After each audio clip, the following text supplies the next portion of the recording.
What's up, everybody? Welcome back to SSPN, your favorite NBA channel. No, we'll be doing Right. some more stuff like this in the future. We're going to expand a little bit, talk a little bit more NBA, because, hey, everything that's going on around the league does inherently affect the Spurs. So today we're going to be doing a little finals predictions. Right now we're in the Eastern Conference, or actually, well, the Eastern Conference and the Western Conference finals. And obviously, the Warriors are playing the Mavs tonight. I'm going to go ahead and check on that score. It's probably going to be a sweep. Maybe Luka will get one, but that series really feels all but decided, Ethan, with the Warriors just being the Warriors, on top of now having Andrew Wiggins, Jordan Poole, Jonathan Kuminga, and Moses Moody. And those guys don't even always play. But just the talent that the Warriors have gained off of their 2 injury years has just made them even more unstoppable. What are your thoughts on the Western Conference Finals? We'll just kind of start with that. Well, the Mavericks are my second favorite team in the NBA, so I've been pulling for them the entire playoff. It's just that Luka Doncic just doesn't have the supporting cast necessary to elevate to that finals and then championship level. He is amazing.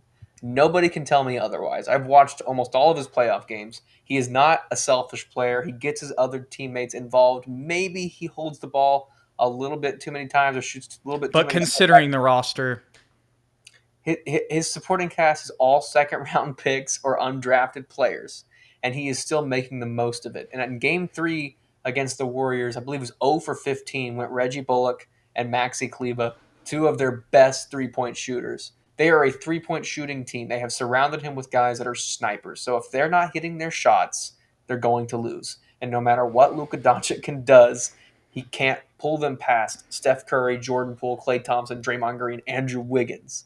Not to mention Kevon Looney, who is we going didn't even, and he has so much experience. exactly, and Steve Kerr on the other side. I know Jason Kidd's a good coach, but he doesn't have head coaching experience at this level in the playoffs.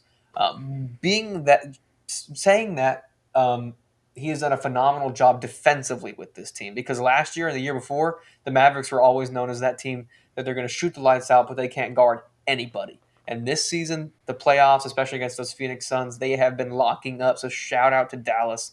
I think that if they just get one more piece, preferably a big guy, they can maybe make that push into the finals. But they're getting out rebounded, especially in the offensive boards, like crazy. Kevon Looney had a 20 rebound game against them.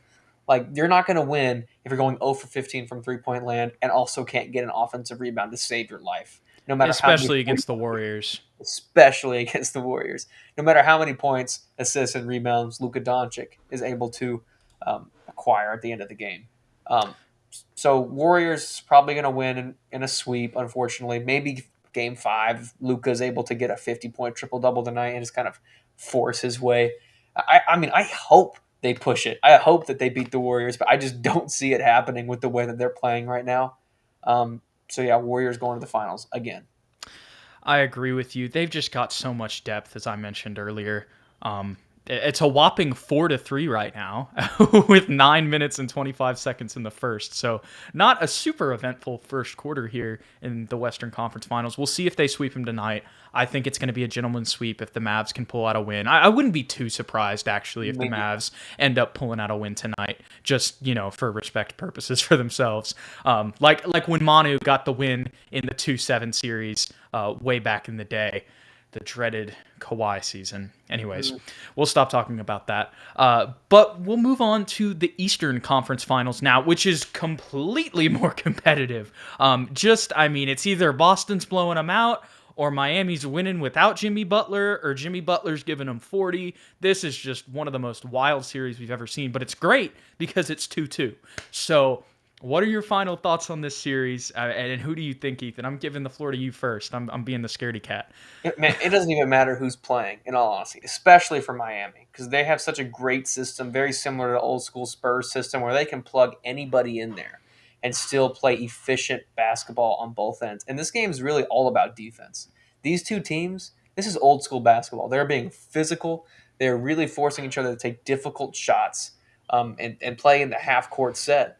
And that's the best basketball, in my opinion. That's when you get the most fun, competitive games. So I see this thing going seven. Do you know, is Jimmy Butler coming back anytime soon? Let me check that right now. But keep talking. If Jimmy Butler comes back, I have the Heat winning in 7. If he doesn't, I'm going to give the edge to Boston. Just because they have those two superstars and Jason Tatum and Jaylen Brown, I feel like they can pull out a game 7. But it's been so competitive, so back and forth. It's so difficult to predict because PJ Tucker has done a number on Jason Tatum a couple times. But then Jason Tatum comes out and hits 38 and 5 or whatever he had in game 4. So it's so difficult to predict. And Victor Oladipo for the Heat has been the unsung hero. At the end of was it game 3, he had like 4 or 5 strips on Jaylen Brown, really locked him up Well, in Jimmy that fourth Butler quarter. is not on the injury report. So he must be coming back game 5. Yeah, yeah. I mean, he's not even on day to day. I mean, you got Max Strus day to day, Kyle Lowry day to day, Tyler Hero day to day, Gabe Vincent, PJ Tucker. No, no Jimmy Butler. And on the Celtics side, Robert Williams, he'll probably play, but he is questionable for Wednesday. And same with Marcus Smart. And we saw the last time that Marcus Smart and Robert Williams didn't play. That was a rough Obviously, they still beat them with them in Game 3, but that would be huge if those dudes end up being out. I would highly doubt it, but I think the bigger key here is that Jimmy Butler is not on the injury report. And same with Jason Tatum. That's another big key because he went down at the end of the last game as well. So good to see that, honestly, because you want those guys playing because they're the best player on each team.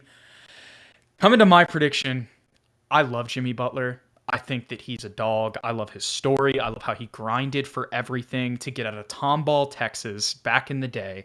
On top of that, grinded at a JUCO to get to Marquette, grinded to become an NBA draft pick, grinded to become a role player for the Bulls, and then now has become a star. When all that crap was going on in Minnesota, I was full team Jimmy. I was like, no, he's just letting him know what it's like. And you saw it even in Philadelphia with freaking Joel Embiid literally throwing James Harden under the bus and being like, I don't know why we let Jimmy go in the press conference. So that's the type of guy Jimmy is. You've seen what he's done with the Heat. I know that the Mickey Mouse bubble finals was what it was, but at the same time, they still made a run 2 years ago, have been in the playoffs, and now they're back in the Eastern Conference Finals. And they're such a deep team, but there's something about the Celtics team this year, Ethan. As much as I don't want to admit it, there's something about the Celtics team, and I just think that they're going to get it done. I think it's going to go 6 or 7. I would lean 7. I think that it's definitely like the Heat still have a chance. I think that Jimmy Butler could do his thing and take over the game if he's blocking Tatum like he was in Game 1 and shuts him down defensively, because Tatum's really had 2 games where he's played well and 2 games where he's played horrible.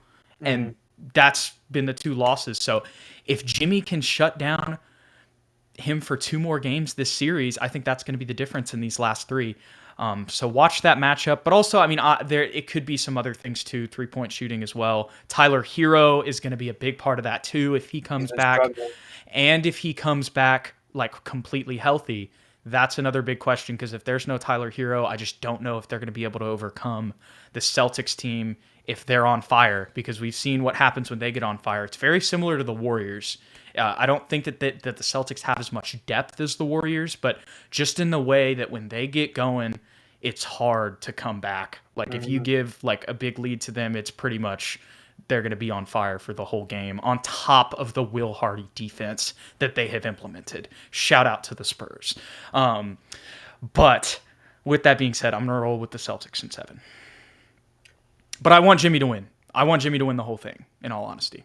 If Robert Williams doesn't play, the Heat will win. Because Robert Williams has really shut down Bam Adebayo. Yeah, so if he's not in the game, Bam, that opens up the Miami Heat offense just so much. And they won a game with basically against a completely other than Robert Williams, a completely healthy Celtics team. You know, they were able to overcome that without Jimmy.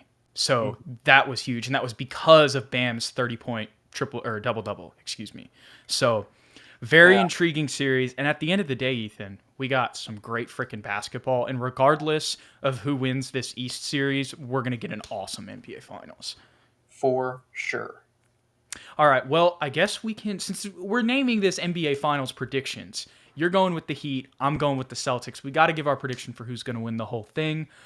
I think it's going to be in my scenario with the Celtics and the Warriors. I think that they play very similar. I just think that the Warriors have way more depth, and it's going to be Jason Tatum and Jaylen Brown's first NBA Finals, Ime Udoka's first NBA Finals. I just think that the experience factor, as well as the depth with Andrew Wiggins. Andrew Wiggins the highest plus minus in, and I know that there are flaws with that, but still, he has the highest plus minus in the playoffs and is shooting like 40% from three. Like he's basically playing like it's similar, not a number one pick, but I mean, he's living up to some potential that he's never lived up to before.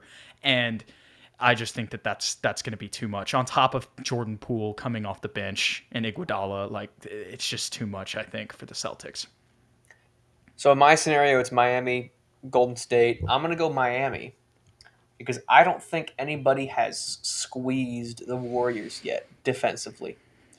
So Miami's going to come in with their physical team basketball, defensive-minded, nose to the grindstone style. And I don't know if the Warriors are going to be used to that enough to beat the Miami Heat. Plus, Miami does have that experience you're talking about that the Celtics are missing. Jimmy Butler's been out of this world, and Bam Adebayo and PJ Tucker are big enough to kind of combat Kevon Looney and Draymond Green and give them that edge on the boards. So I'm going to lean toward Miami in that situation, but I think it would go 6 games, maybe even 7. Yeah, I think that when it comes to the two Eastern Conference Finals team, the team that has the better chance of beating the Warriors is definitely the Heat, just because of their play style and their depth. They're one of the other few teams that can kind of match up with them depth-wise. Do they have the amount of stars that the Warriors have?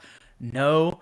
But look, we've seen the Warriors lose even at their best before, and we've seen Steph have some poor shooting nights, and obviously Gabe Vincent on Steph Curry is a little scary, but Kyle Lowry, that's another thing. We'll see what happens with him. That's another person to watch, but you never know. I mean, maybe they'll probably have Jimmy on Clay a lot of the time, but there may be some times where they can switch Jimmy on to Steph, so we'll see what happens in that one, but I think that one is definitely a little bit more in question when you look at it. But the Celtics have had a good year, and I think there's something about them, and because of that, you just never know. But I don't think that, personally, I don't think they would be able to overcome the Warriors, especially when, you compare their backup point guards right now.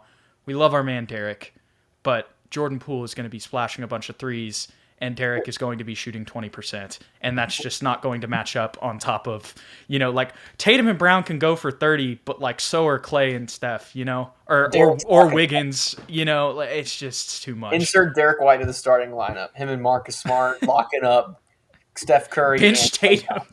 Yeah, bench Tatum. Start Derek. It's wraps. Put Tatum at the 4 spot. Jaylen Brown at the 3. Oh my gosh. That's how we're going to get this done. If I were a Celtic fan. Official SSPN predictions. I got the Warriors beating the Celtics in, I'll say 6. And then I'll say 5-6. And you've got Miami and Golden State, with Miami winning in 6-7. Correct. Alrighty, y'all. Well, we hope you enjoyed this NBA content. If you guys want more, have some more ideas, tell us some comments below. Or if you just want some more, like, how does this move affect the Spurs? Please tell us. Y'all give us some ideas if you want. We'll obviously think of some our own, but please give us some comments. Tell us what you think. Tell us what your finals predictions are below in the comments as well. And last thing, don't forget to like and subscribe if you did enjoy this video. And you can also follow us on Twitter at Ethan_Quintero and at Jude McLaren to stay updated to all the SSPN content. That being said, we'll see you guys in the next one, and we'll see whose prediction's right.